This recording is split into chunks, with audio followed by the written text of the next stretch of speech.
সময় হারিয়ে গেলে মানুষ সব কিছুর জন্য আফসোস করে। টাকা হারিয়ে গেলে আবার উপার্জন করা যায়, কোনো জিনিস নষ্ট হয়ে গেলে আবার তা কেনা যায়, অনেক সম্পর্ক ভেঙে গেলে সময় নিয়ে আবার গড়ে ওঠে।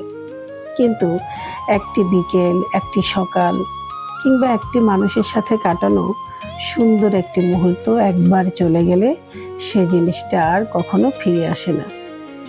অথচ আমরা সবচেয়ে বেশি অপচয় করি এই সময়টাই।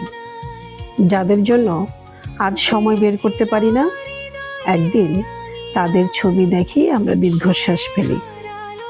যে সন্তান আজ গল্প করতে চাইছেন, একদিন হয়তো সে আর সময় চাইবে না।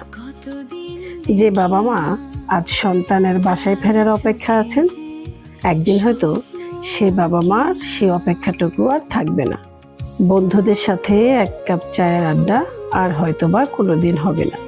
তাই খুব বেশি ব্যস্ত হবার আগে একবার ভেবে দেখুন, আপনি কি ভুল করে শুধুমাত্র ভবিষ্যতের জন্য নিজের জীবন গুছিয়ে যাচ্ছেন কিনা।